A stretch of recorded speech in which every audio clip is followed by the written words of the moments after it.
Sejam todos bem-vindos ao canal Companheiros da Luz. Leitura do livro Mecanismos da Mediunidade. Coleção A Vida no Mundo Espiritual, obra do Espírito André Luiz, por Chico Xavier e Valdo Vieira. Iniciemos então a leitura do capítulo 18. Efeitos intelectuais. Subtítulo 1. Nas ocorrências cotidianas. No estudo da mediunidade de efeitos intelectuais, podemos invocar as ocorrências cotidianas para ilustrar a nossa conceituação de maneira simples. Basta examinar o hábito, como cristalização do reflexo condicionado específico, para encontrá-la, a cada instante, nos próprios encarnados entre si. Tomemos o homem moderno buscando o jornal da manhã, e vê-lo-emos procurando o setor do noticiário com que mais sintonize. Se os negócios materiais lhe definem o campo de interesses imediatos, assimilará, automaticamente, todos os assuntos comerciais, emitindo oscilações condicionadas aos pregões e avisos divulgados. Formará, então, largos raciocínios sobre o melhor modo de amealhar os lucros possíveis, e, se o cometimento demanda a cooperação de alguém, buscá-lo-á, incontinente, na pessoa de um parente ou afeiçoado que lhe partilhe as visões da vida. O sócio potencial de aventura ouvir-lhe-á as alegações, e mecanicamente, absorver-lhe-á os pensamentos, passando a incorporá-los na onda que lhe seja própria, mentalizando os problemas e realizações previstos, em termos análogos. Cada um de per si falará na ação em perspectiva, com impulsos e resoluções individuais, embora a ideia fundamental lhes seja comum. Pelo reflexo condicionado específico, aurido através da imprensa, ambos produzirão raios mentais, subordinados ao tema em foco, comunicando-se intimamente um com o outro e partindo no encalço do objetivo. Suponhamos, porém, que o leitor se decida pelos fatos policiais. Avidamente procurará os sucessos mais lamentáveis, e finda a voluptuosa seleção dos crimes ou desastres apresentados, escolherá o mais impressionante aos próprios olhos, para nele concentrar a atenção. Feito isso, começará exteriorizando na onda mental característica os quadros terrificantes que lhe nascem do cérebro, plasmando a sua própria versão, ao redor dos fatos ocorridos. Nesse estado de ânimo, atrairá companhias simpáticas que, em lhe escutando as conjecturas, passarão a cunhar pensamentos da mesma natureza, associando-se-lhe à maneira íntima de ver, não obstante cada um se mostre em campo pessoal de interpretação.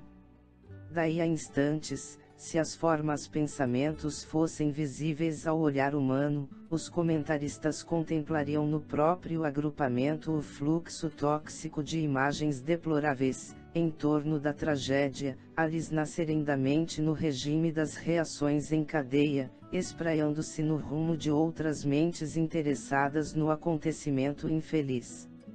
E, por vezes, semelhantes conjugações de ondas desequilibradas culminam em grandes crimes públicos, nos quais espíritos encarnados, em desvario, pelas ideias doentes que permutam entre si, se antecipam às manifestações da justiça humana, efetuando atos de extrema ferocidade, em canibalismo franco, atacados de loucura coletiva, para, mais tarde, responderem às silenciosas arguições da lei divina, cada qual na medida da colaboração própria, no que se refere à extensão do mal.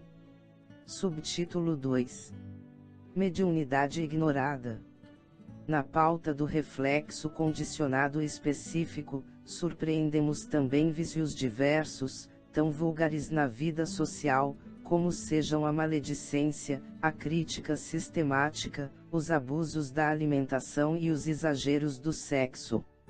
Esse ou aquele espírito encarnado, sob o disfarce de um título honroso qualquer, lança o motivo inconveniente numa reunião ou conversação e quantos lhe aderem ao mote passam a lançar oscilações mentais no plano menos digno que lhes diga respeito, plasmando formas pensamentos estranhas, entre as quais permanece o conjunto em comunhão temporária, do qual cada um se retira experimentando excitação de natureza inferior, a caça de presa para os apetites que manifeste. Como é fácil reconhecer, cada qual foi apenas influenciado de acordo com as suas inclinações, mas debita a si próprio os erros que venha a perpetrar, conforme a onda mental que deitou de si mesmo. Tais notas ajudam a compreender os mecanismos da mediunidade de efeitos intelectuais, em que encarnados e desencarnados se associam nas manifestações da chamada metapsíquica subjetiva. Qual se observa nos efeitos físicos, a eclosão da força psíquica nos efeitos intelectuais pode surgir em qualquer idade fisiológica, verificando-se muitas vezes a simbiose entre a entidade desencarnada e a entidade encarnada desde o renascimento dessa última, pela ocorrência da conjugação de ondas. Em todos os continentes, podemos encontrar milhões de pessoas em tarefas dignas ou menos dignas, mais destacadamente os expositores e artistas da palavra, na tribuna e na pena, como veículos mais constantemente acessíveis ao pensamento, senhoreadas por espíritos desenfaixados do liame físico, atendendo a determinadas obras ou influenciando pessoas para fins superiores ou inferiores, em largos processos de mediunidade ignorada, fatos esses vulgares em todas as épocas da humanidade. Subtítulo 3. Mediunidade disciplinada. Imaginemos que certa personalidade se disponha a disciplinar as energias medianímicas, segundo os moldes morais da doutrina espírita, cujos postulados se destinam a solucionar, tão simplesmente quanto possível, todos os problemas do destino e do ser. Admitida ao círculo da atividade espiritual, recolherá na oração o reflexo condicionado específico para exteriorizar as oscilações mentais próprias, no rumo da entidade desencarnada que mais de perto lhe comungue as ideações. De certo que, nos serviços de intercâmbio, experimentará largo período de vacilações e dúvidas, porquanto, morando no centro das próprias emanações e recolhendo a influenciação do plano espiritual com que, muitas vezes, já se encontra inconscientemente automatizada, a princípio supõe que as ondas mentais alheias incorporadas ao campo de seu espírito, não sejam mais que pensamentos arrojados do próprio cérebro. Ilhado no fulcro da consciência, de acordo com a lei do campo mental que especifica obrigações para cada ser guindado à luz da razão, habitualmente se tortura o medianeiro, perguntando, imponderado, se não deve interromper o chamado desenvolvimento mediúnico, já que não consegue, de imediato, discernir as ideias que lhe pertencem das ideias que pertencem a outrem, sem aperceber-se de que ele próprio é um espírito responsável, com o dever de resguardar a própria vida mental e de enriquecê-la com valores mais elevados pela aquisição de virtude e conhecimento. Subtítulo 4. Passividade mediúnica.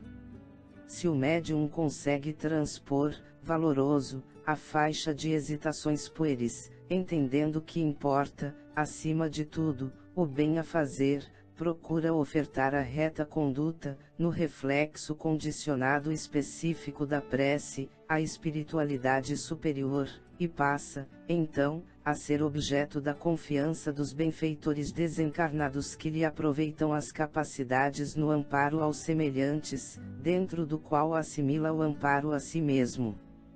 Quanto mais se lhe acentuem o aperfeiçoamento e a abnegação, a cultura e o desinteresse, mais se lhe sutilizam os pensamentos, e, com isso, mais se lhe aguçam as percepções mediúnicas, que se elevam à maior demonstração de serviço, de acordo com as suas disposições individuais.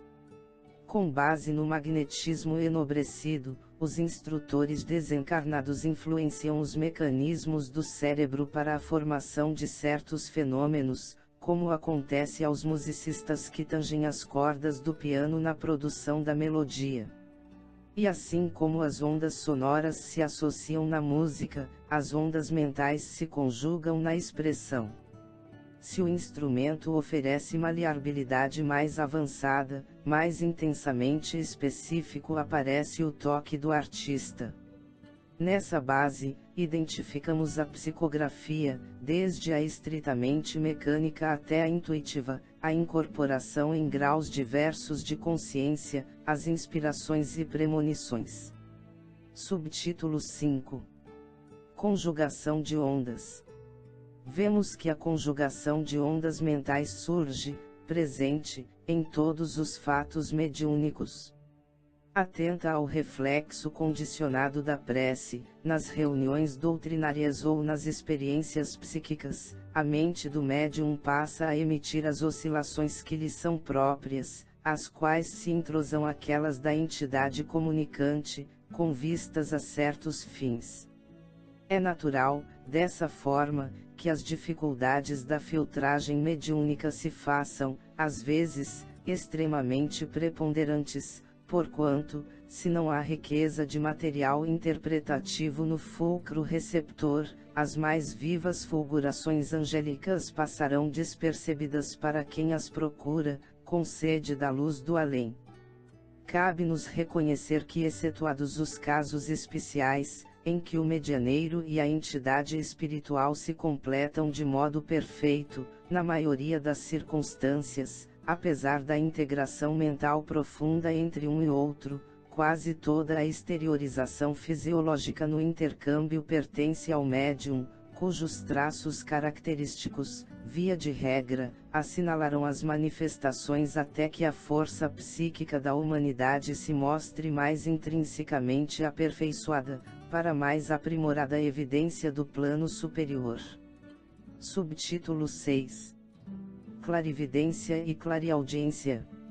Idêntico mecanismo preside os fenômenos da clarividência e da clareaudiência, porquanto, pela associação avançada dos raios mentais entre a entidade e o médium dotado de mais amplas percepções visuais e auditivas, a visão e a audição se fazem diretas, do recinto exterior para o campo íntimo, graduando-se, contudo, em expressões variadas.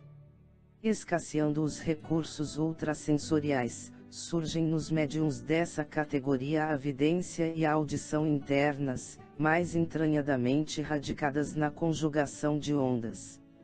Atuando sobre os raios mentais do medianeiro, o desencarnado transmite-lhe quadros e imagens, valendo-se dos centros autônomos da visão profunda, localizados no diencéfalo, ou lhe comunica vozes e sons, utilizando-se da cóclea, tanto mais perfeitamente quanto mais intensamente se verifique a complementação vibratória nos quadros de frequência das ondas, ocorrências essas nas quais se afigura ao médium possuir um espelho na intimidade dos olhos ou uma caixa acústica na profundez dos ouvidos.